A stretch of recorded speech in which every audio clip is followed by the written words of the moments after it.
blanc se relève, ce fameux soir où les gens s'amusent et se déguisent, les âmes finissent morcelées, scellées lorsque l'enfance se brise. Horreur, mystère, un vent glacial, je vais trembler jusqu'en Antarctique. Légende urbaine, creepypasta, c'est l'heure du récit fantastique.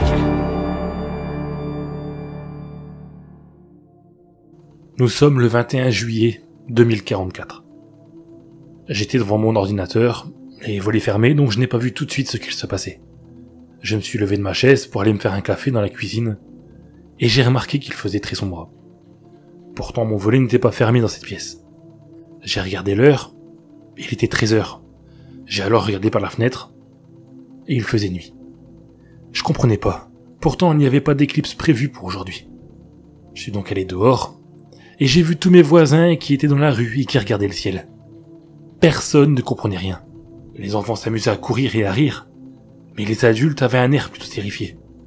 Le soleil n'était plus dans le ciel, il avait disparu. Je suis resté un peu dehors pour essayer d'avoir des informations auprès de mes voisins, mais ceux-ci étaient tout aussi perdus que moi. La vieille d'en bas m'a dit que le soleil s'était comme volatilisé, d'un seul coup, comme si quelqu'un avait appuyé sur un bouton pour éteindre la lumière. Je suis rentré chez moi, et j'ai mis les informations à la télé. Toutes les chaînes parlaient de ça, et personne ne savait ce qu'il se passait. Personne. Donc là, il est 22h. Et dehors, j'entends beaucoup plus de sirènes de voitures de police et de pompiers. Et j'imagine que les gens paniquent. Moi aussi, je me sens bizarre. Mais je me dis que demain, tout ira mieux et que le soleil sera de nouveau dans le ciel. Je connais pas les conséquences si jamais ça n'arrive pas. Déjà, j'ai l'impression qu'il fait froid. Je suis dans le nord de la France, mais pour un mois de juillet, il fait assez froid depuis la disparition du soleil. Ou alors je me fais des films, j'en sais rien. 22 juillet 2044. En vrai, je sais même pas pourquoi j'enregistre ça. Parce que si on meurt tous, personne ne pourra l'écouter. On va dire que c'est pour les possibles extraterrestres qui vont venir ici une fois qu'on sera tous morts, pour faire leurs recherches. Je sais que je dis n'importe quoi, mais j'ai peur un peu. Il est 14h et le soleil n'est toujours pas revenu. J'ai cru pendant la nuit que ce matin, tout allait redevenir comme avant. Mais non. Le soleil semble avoir disparu pour de bon. À la télé, ils ne savent toujours pas. Le seul truc que j'ai appris, c'est que le soleil a disparu 8 minutes avant que nous nous en sommes rendus compte. Le temps que la lumière arrive jusqu'à nous. Une histoire comme ça, quoi. Ouais, ça me sert à rien cette info, mais j'ai que ça. Ma voisine d'en face est venue me demander si j'avais des nouvelles. Elle est conne celle-là. Elle croit que je travaille à la NASA ou quoi. Bon, je lui ai pas dit en face qu'elle est conne. Elle aurait été capable de me foutre un coup dans la tronche. Je lui ai simplement dit que je ne savais absolument rien de ce qui nous arrive. Quand je lui ai dit ça, elle s'est mise à pleurer. Elle m'a fait mal au cœur. Elle est assez vieille, je dirais qu'elle doit avoir 75 ans. Je suis pas assez doué pour réconforter les gens. Je lui ai simplement dit que ça allait sûrement s'arranger. Mais elle a encore plus pleuré et est rentrée chez elle. Elle m'a juste dit « On va tous mourir. Profitez de vos derniers jours, jeune homme. » C'est là que j'ai commencé à me dire qu'elle avait sans doute raison. Le soleil a subitement disparu.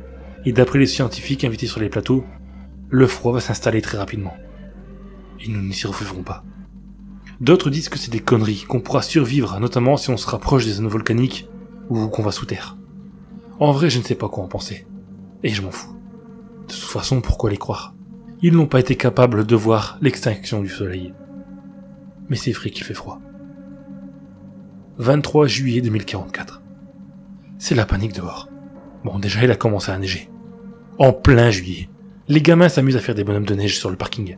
C'est mignon à voir. Ils ne semblent pas se rendre compte de ce qui est en train de se produire. Ça fait du bien de voir ça.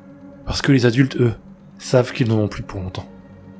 J'ai entendu aux infos que beaucoup de personnes se regroupaient dans les grandes villes, et qu'ils pillaient les magasins pour avoir le maximum de provisions. Les stations essence ont été dévalisées. Il n'y a plus de carburant dans énormément d'endroits. Pareil pour les marchands de bois et de charbon. Beaucoup ont rempli des camions pour en avoir le maximum, bien sûr sans payer. D'ailleurs, beaucoup de commerces n'ont plus ouvert. Quels que soient les commerces, même les restaurants, pratiquement tout le monde a arrêté de travailler. Ils savent qu'ils vont mourir et veulent passer le plus de temps avec leurs proches. Ça me fait penser que je n'ai personne à aller voir. Je reste seul ici. C'est maintenant que je me rends compte que je n'ai rien foutu de ma vie. J'ai passé la grande majorité de ma vie devant un écran d'ordinateur, à faire bouger des pixels. Je n'ai rien fait, rien construit. Je n'ai aucune famille, aucun ami, rien. Aujourd'hui c'est plus dur que les 2 autres jours. Déjà le froid est de plus en plus fort, mais aussi je me rends compte que c'est fini. J'en ai eu marre des informations qui ressassent en boucle les mêmes choses. Du coup, j'ai éteint la télé. Je passe mes journées à regarder des vidéos sur YouTube. D'ailleurs, le réseau, curieusement, semble aller beaucoup plus vite. C'est bizarre. Bien sûr, vous avez des youtubeurs qui profitent de faire des vidéos toutes les heures, avec des titres comme « Voici ce qui va se produire » ou « Tout ceci est un complot ». Sur les réseaux sociaux, c'est pareil. Les complotistes sont beaucoup. Ils disent que c'est un coup de l'État pour nous faire disparaître, que tout était prévu. Il y a même eu des manifestations ce matin. C'est n'importe quoi, putain. Même pendant la fin du monde, les gens se comportent comme des débiles. Je me sens pas trop bien aujourd'hui. Mais il ne faut pas que je tombe dans la dépression. Je dois profiter de mes derniers jours.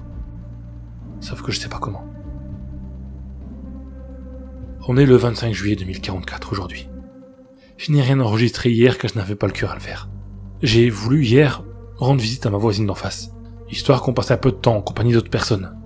Quand j'ai frappé chez elle, personne n'a répondu, mais la porte est entrouverte. Elle était mal fermée. Je me suis alors permis de rentrer chez elle en l'appelant. J'ai marché jusqu'à son salon, où je l'ai vue, assise dans son canapé, face à la télévision éteinte. Je me suis approché d'elle, et j'ai alors vu les dizaines de flacons vides de médicaments, par terre et autour d'elle. La photo d'un homme qu'elle tenait dans les mains. Et j'ai vu qu'elle ne respirait plus. Je n'ai rien fait, j'ai juste fait demi-tour. J'avais un gros choc quand même, mais je voulais la laisser tranquille. Quand je suis parti, j'ai vu son petit chien qui était assis tout tremblant près de la porte. Il avait froid lui aussi. Je me suis accroupi et je l'ai caressé. Puis je lui ai dit de venir avec moi. Aussi bête que ça en a l'air, je crois qu'il a compris que sa maîtresse était partie. Il m'a suivi sans hésiter. Alors oui, je n'ai appelé ni la police, ni les pompiers, ni rien d'autre. Parce qu'ils ne répondent plus aux appels. Dehors c'est le chaos. On entend souvent des gens crier, des coups de feu. Je crois que les gens règlent leur compte une ultime fois, avant leur départ. Donc je suis rentré dans mon appartement avec le chien. Je lui ai tout de suite fait une assiette avec de la viande que j'avais mis au frigo. D'ailleurs, en regardant mon frigo ce matin, je me suis rendu compte qu'il faudrait que j'aille au magasin. Sauf que les magasins sont fermés, et ils ont été pillés. Je sais pas comment faire pour m'approvisionner. J'irai sans doute chez ma voisine. Là où elle est maintenant, elle n'a plus besoin de provisions. Nous sommes le 29 juillet 2044. Il y a eu de grosses explosions dehors. Il n'y a plus d'électricité. Mon portable n'enregistrera probablement plus pour longtemps. Durant ces derniers jours, il n'y avait plus rien à la télé. Les journalistes ne venaient plus, et il n'y avait plus de signal. Il fait très froid. Je n'ai jamais eu aussi froid. J'ai été chercher hier les affaires chez ma voisine. J'ai pris la nourriture pour chien aussi. D'ailleurs, il n'en a plus pour longtemps lui non plus. Il tremble de plus en plus. Il ne veut pas manger. On dirait qu'il se laisse mourir. Je l'ai installé dans mon lit, mais rien n'y fait. Mon radiateur ne marche pas, et depuis que l'électricité a été coupée, il fait noir. Nous n'avons plus de lumière. Dans la rue c'est pareil. On peut voir les phares des voitures, mais c'est tout. Et puis il n'y a presque plus personne dans la rue tellement il fait froid. Il y a de la glace partout. 2 août 44. Je crois que c'est le dernier jour où je pourrais enregistrer. J'ai fait exprès d'éteindre mon téléphone pour ne pas utiliser toute la batterie. Si j'enregistre aujourd'hui, c'est parce que je pense que je vais mourir dans quelques heures. Déjà le chien est mort hier. J'ai été mettre son corps près de celui de sa maîtresse. J'ai entendu des coups de feu dans l'appartement. Je crois que des groupes se forment pour piller les maisons et les appartements. J'ai entendu mes voisines hurler à l'aide, avant d'entendre des rires d'hommes et des coups de feu. Ils sont en bas pour l'instant. Donc ça doit être la famille Belli qui a été attaquée. J'espère que ces fillettes n'ont rien. Je n'ose pas sortir d'ici pour les défendre. Je n'ai pas d'armes déjà. Et en plus, je sais pas combien ils sont. Tout ce que je sais, c'est qu'il y a 3 voitures dehors qui ont leurs phares braqués ici. Ils veulent sans doute des provisions, les couvertures. J'entends encore des coups de feu. C'est un massacre. Si je reste ici, ils vont me trouver. Et me tuer. Ou alors je peux aller les voir et leur dire que je veux les rejoindre. Pourquoi ils ne nous laissent pas crever en paix, putain? Pourquoi? De toute manière, on va tous y passer. Pourquoi ils font ça? J'aime me cacher sous mon lit. C'est débile, mais c'est la seule chose que je peux faire. Adieu. C'est encore moi. Je n'en reviens pas. Ils sont repartis. Ils ne sont même pas venus ici. Je n'ose pas sortir de sous le lit. Même si j'ai entendu leur voiture partir. Il ne me reste plus de batterie. Je voulais juste dire que je suis en vie pour le moment, mais que ça.